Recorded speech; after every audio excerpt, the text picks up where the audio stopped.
বিশ্বে, জি, সারা বিশ্বে যারা আমার সাথে আছেন, আমাদের সাথে আছেন, আমাদের চ্যানেলের সাথে আছেন, লক্ষ্য করে দেখেন যে দুজন ব্যক্তি দাঁড়িয়ে আছেন। আমি পরিচয় নিজেই দিতেই কষ্ট পাচ্ছি, লজ্জা লাগছে তাদের নামটা নিতে। তাই সরাসরি পরিচয় এবং নামটা আমরা জেনে নিই। জি, আপনার নামটা বলুন। আমার নাম মোহাম্মদ আব্দুল মতিন। আমি লেকচারার গুলটাবাজার শহীদ মনসুরের ডিগ্রি কলেজে আছি। যা আপনাকে অনেক ধন্যবাদ যে আমাদের এই চ্যানেলটা IQV ওয়াজ অর্থাৎ ইসলামী প্রশ্ন ভাণ্ডার, এখানে জানা অজানা ছোট ছোট প্রশ্ন হয়। এতে আমরা যে জানে আলহামদুলিল্লাহ, আর যে জানে না তাকে আমরা প্রশ্ন উত্তর দিই। তাতে এই অবস্থায় আপনাদের কাছ থেকে আমরা কি আশা করি যে কাজটা আমরা চালায় যাব, এতে কি আপনার সম্মতি কি?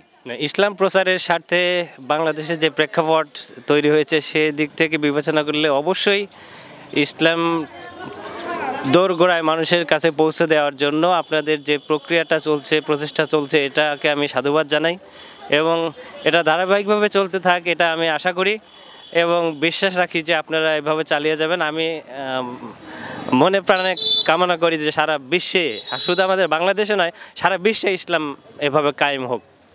স্যার, আপনাকে অনেক ধন্যবাদ। আপনার ফুল পরিচয় দিলে আমরা পরিচয়ের মাধ্যমে আপনার চাকরির ঠিকানাটা পূর্ণভাবে দিলে আমাদের চ্যানেলে আপনার এটা ছেড়ে দেওয়ার সময় আমরা আপনার পূর্ণ ঠিকানা লিখে দিতে পারবো ইনশাল্লাহ। বলে দিন। আমার নাম মোহাম্মদ আব্দুল মতিন, প্রভাষক, ইতিহাস বিভাগ, গুলটাবাজার শহীদ মনসুর আলী ডিগ্রি কলেজ, তারা সিরাজগঞ্জ। স্যার, আপনাকে অনেক ধন্যবাদ। আপনি আমাদের একটু সময় দিয়েছেন জন্য, অর্থাৎ আমাদের এই চ্যানেলের মাধ্যমে আপনি একটু সময় দিয়েছেন জন্য আপনাকে অনেক ধন্যবাদ। আশা করি যে আপনার এই আমরা আজকের পর্বে যেহেতু আপনি এখানে দাঁড়িয়েছেন, আমাদের নবীর পিতার নাম আব্দুল্লাহ, তা আমার রসুল সাল্লাল্লাহু আলাইহি সাল্লামের মায়ের নাম আপনি আর মুখ দিয়ে বললে আর একটু খুশি হব। মাতার নাম আমেনা, মা আমেনা। আমি কিন্তু প্রশ্ন করতে পারি না, কারণ ওস্তাদ তারা। তারপরেও তিনারা জানা জিনিস যাতে অন্য মানুষ লজ্জাবোধ না করেন, তো একটা শিক্ষক মানুষকে আমরা দাঁড় করিয়ে প্রশ্ন করছি, আগ্রহ করে তিনি উত্তর দিয়েছেন। তিনি জানেন, আমি আমি ধন্য মনে করছি স্যার আপনার মাঝে এই কথাগুলো বলতে পেরেছি, আর আপনি আমাদের উৎসাহিত করেছেন জন্য আপনাকে অনেক ধন্যবাদ। আপনাকে অসংখ্য ধন্যবাদ। জি, আসসালামু আলাইকুম। ওয়ালাইকুম আসসালাম। কেমন আছেন আপনি? আলহামদুলিল্লাহ, আল্লাহ খুব ভালো রাখে। আমি আবারও সারা বিশ্বের সমস্ত মানুষ আর ভাইয়েরা যারা আছেন বিভিন্ন দেশ থেকে দেখতে পাচ্ছেন, আশা করি যে আমার পাশে যিনি দাঁড়িয়ে আছেন আপনার পূর্ণ পরিচয়টা দেন। আমি মাওলানা মোহাম্মদ আবু বকর সিদ্দিক, অধ্যক্ষ দবিল ইসলামপুর আলিম মাদ্রাসা, তারা সিরাজগঞ্জ। যে তারা শেষে ছিলেন এটা হাসপাতালে আমার আম্মুর অসুখ, একটু ডাক্তারকে দেখানোর জন্য। আমরা শুনেছি যে পিতামাতার আল্লাহর পরে নাকি পিতামাতার স্থান, এই হিসেবে হুজুর একটু বললে একটু খুশি হতো। হ্যাঁ, আল্লাহ রাব্বুল আলামিন কোরআনের মধ্যে বলেছেন, বিসমিল্লাহির রহমানির রহিম, ক্বাদ রাব্বুকা আল্লা তা'বুদু ইল্লা ইয়াহু ওয়া বিল ওয়ালিদাইনি ইহসানা ইলা আখিরিল আয়া। আর আল জান্নাতু তাহতাল আকদামিল উম্মাহাত। আল্লাহ কোরআনে বলছেন যে আমার ইবাদত করো, আর আমার পরে যাদের সেবা করার তোমাদের জন্য অবধারিত করে দিয়েছি তার মধ্যে পিতামাতা। তো সেই দায়বদ্ধতার থেকে ইমানি দায়িত্ব নিয়ে মাকে চিকিৎসার জন্য এখানে নিয়ে আসছি। আর যেহেতু মায়ের পায়ের নিচে জান্নাত, বিশ্বনবী বলেছেন, সেই আশা আল্লাহর কাছে রেখে তার সেবায় নিয়োজিত আছি। যা আপনার কাছ থেকে আর একটা কিছু জানতে চাই, সেটা হচ্ছে যে অনেক ছেলেরা না বুঝে বাপ মার সাথে রাগারাগি করে, এমনকি এমনও কতগুলো সন্তান আছে যে পিতামাতাকে আঘাত করে। সেক্ষেত্রে আপনি আমাদের একটু উৎসাহ দিলে সারা বিশ্বই জানতে পারতো যে যেহেতু আপনি একটা প্রতিষ্ঠানের প্রিন্সিপাল, তাহলে আপনার কথা অনেক মানুষ ভালো হতে পারে। একটু এ বিষয়ে একটু বলেন তো। আসলে সারা বিশ্বের সকল মানবতাই বলে যে পিতামাতা, ময় মুরব্বী, স্বজনদের প্রতি শুভ দৃষ্টি রাখতে। বিশেষ করে ইসলাম ধর্মে আল্লাহ রাব্বুল আলামিন, আমরা সবাই বলি আল্লাহকে খুশি করি। আসলে আল্লাহ রাসূল আল্লাহকে খুশি করার মাপকাঠি বলে দিয়েছেন যে রাদিউর রব্বি ফি রাদিউল ওয়াদিন, সাক্তু রব্বি ফি সাক্তুল ওয়াদিন। তোমার আল্লাহ তোমার প্রতি খুশি আছে কিনা, এই জন্য তুমি তোমার পিতামাতার দিকে তাকাও। তোমার ব্যবহারে, তোমার সেবা শুশ্রূষায় তারা যদি খুশি থাকে তাহলে আল্লাহ খুশি আছেন, এটা অবশ্য অবধারিত। আর যদি কেউ তার পিতামাতার সাথে খারাপ আচরণ করে, মারধর করে, তাদেরকে খাদ্য দেয় না, পোশাক দেয় না, অসুখের চিকিৎসা দেয় না, আল্লাহ তাআলা তাদের প্রতি নাখোশ। আর আল্লাহ রাসূল বলছেন যে যখন পিতামাতা নাখোশ, আমি আল্লাহ ওই বান্দার প্রতি নাখোশ। অনেক ধন্যবাদ। আমিও বুঝতে পেরেছি যে আমাদের এলাকায় এরম ঘটনা ঘটছে, একটা ছেলে তার মাকে হাত দ্বারা আঘাত করেছিল। মা বরদোয়া করেছিলেন এমনভাবে যে শেষ পর্যায়ে যায় সেই সন্তানের হাতটা বসে গিয়েছিল, ওই হাতের কোনো কাজ করতে পারে নাই। পিতার সম্পর্কে আমাকে বলা হয়েছিল চাটমোহর থানায়, আমি লক্ষ্য করে দেখছি যে ভাই বাপ বেটার সাথে এক মাঝে সাথে কথা বলতে গিয়ে রাগান্বিত হয়ে সন্তানের আব্বাকে যখন আঘাত করেছিল তখন পিতা দোয়া করেছিল, বদদোয়া করেছিল যে আল্লাহ আমার এই সন্তান পা দ্বারা আঘাত করেছে, এই পা দিয়ে সে চলতে না পারে। এক সময় দেখা গেছে যে সে পাটা বসে গেছে। তাহলে এখানে বোঝা যাচ্ছে হুজুর যে বাপ মার সাথে খারাপ ব্যবহার করলে দুনিয়ায় শাস্তি হবে, এটা শিওর। এটা বিশ্বনবী ইসলামের একটা হাদিস আছে যে কয়েক ব্যক্তির দোয়া, 3 ব্যক্তির দোয়া ফেরত দেওয়া হয় না।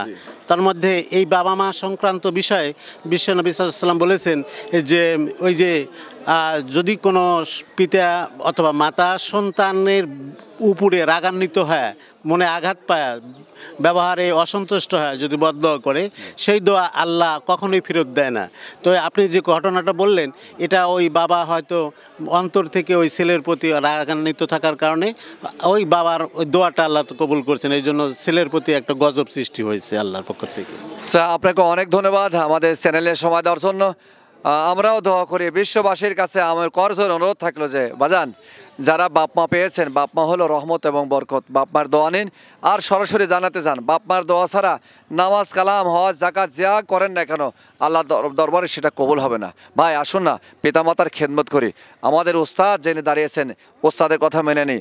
হুজুর আমি আপনার কাছে শেষবারে বলছি যে 1 মিনিটের ভেতরে আপনি বলেন, এই মুসলমান হোক আর অন্য জাতি হোক সবাইকে উৎসাহ দেন যে বাপ মার সাথে খারাপ ব্যবহার করা যাবে না।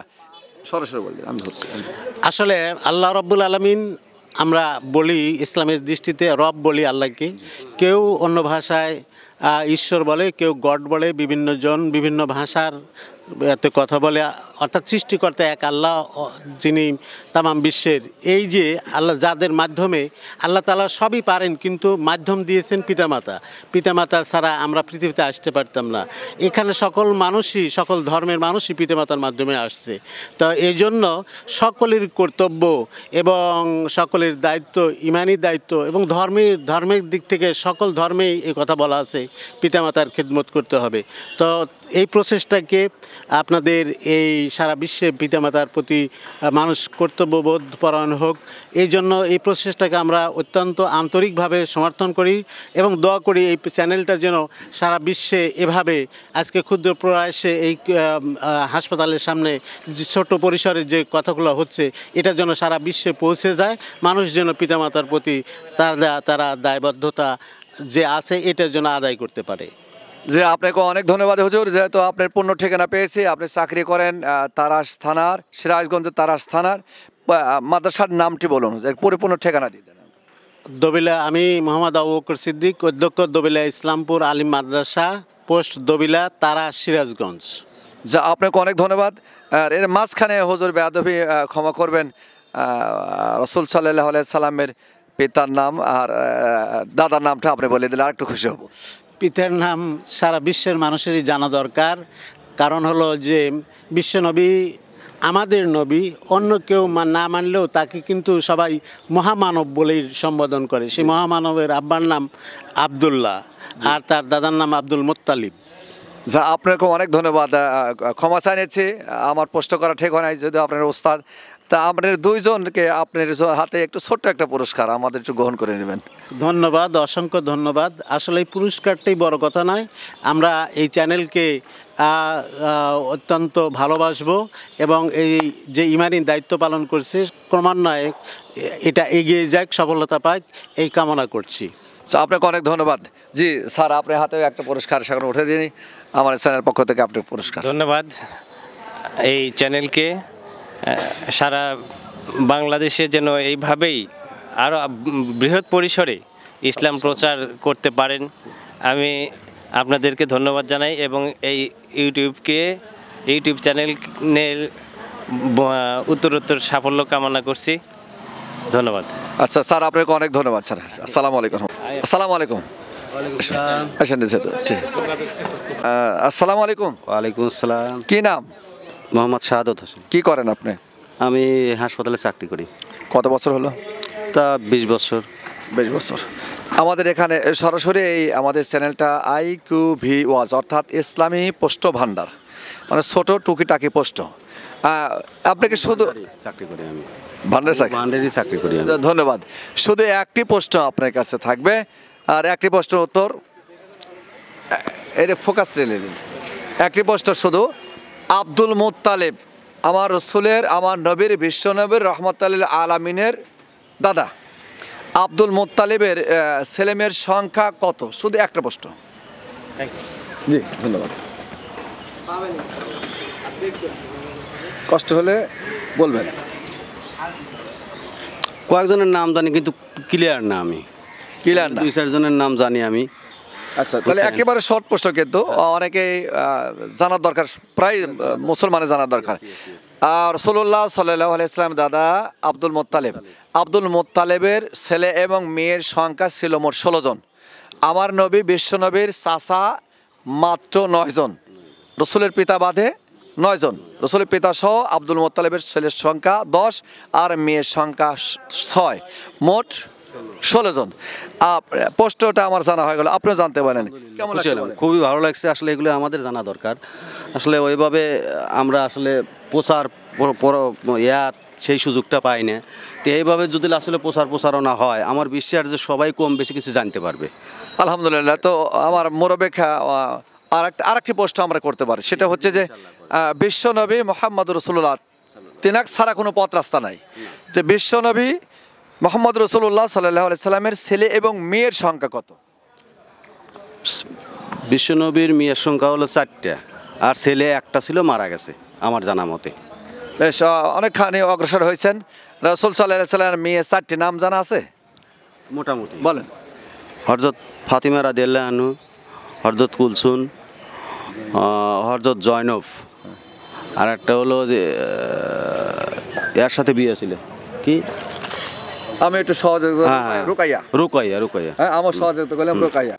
আর রসুল সাল্লাল্লাহু আলাইহি সাল্লামের ছেলের সংখ্যা ছিল 2, ইব্রাহিম আর ইব্রাহিম আর হচ্ছে আমি একটাই জানি, আব্দুল্লাহ। 2টা সন্তান, ইব্রাহিম এবং আব্দুল্লাহ। তো রসুল সাল্লাল্লাহু আলাইহি সাল্লামের ছেলে এবং মেয়ের সংখ্যা ছিল মোট 6, 4টি মেয়ে এবং 2টি সন্তান। 2টি সন্তান ছোটবেলায় মারা গিয়েছিলেন। তো আপনাকে অনেক ধন্যবাদ। তো আমরা জানতে পারলাম কয়টা জিনিস, যেটা হলো যে আপনার মাধ্যমে আমরা জানতে পারলাম হলো মানে তার ছেলে মেয়ের সংখ্যা, আর রসুলের দাদা আব্দুল মুতালিবের, আর হলো তার চাচা হলো অ্যাকচুয়ালি হলো তার বাবা সহ 10টা, আর বাবা ছাড়া হলো 9টা। আর নবীজি সাল্লাল্লাহু আলাইহি সাল্লামের ছেলে মেয়ের সংখ্যা হলো 4টা, হলো আপনার মেয়ে, আর 2টা হলো ছেলে। তার ছোটবেলাতেই 2টা মারা গেছে। যে আপনাকে অনেক ধন্যবাদ। আপনি আমাদের সাথে সময় দেওয়ার কারণে আপনাকে অনেক ধন্যবাদ ভাই। জি, আপনাকে কি পুরস্কার দিতে পারে? আপনাকে একটা মগ দিই, আপনি একটা বয়স্ক মানুষ, একটা মগ। থ্যাংক ইউ, অনেক ধন্যবাদ। আসলে এই চ্যানেলকে পুরস্কারটা বড় কথা না, পুরস্কার অনেক মূল্যবান জিনিস, সেটা 2 টাকা হোক 1 টাকা হোক। কিন্তু আমি এইটাতে এতই খুশি হয়েছি যে আসলে বলা বাহুল্য যে এই চ্যানেলের যে প্রক্রিয়া প্রচারণা, আমি খুবই প্লিজড। কী জন্য যে এরা বিস্তারিত ঘটাবে আমরা যেমন জানা ছিল না, আজ কয়েকটা প্রশ্ন জানলাম। প্লাস হলো যে এর পূর্বেও যে একজনের বয়ান লিখছে সেটা অনেক 2-1টা কিছু জানলাম। তো এইভাবে জানলে পারে মানুষ অনেক কিছু শিখতে পারবে এবং ধর্মের প্রতি তারা এগিয়ে আসবে। জি, আপনাকে অনেক ধন্যবাদ। জি, ওয়ালাইকুম আসসালাম ওয়া রাহমাতুল্লাহ।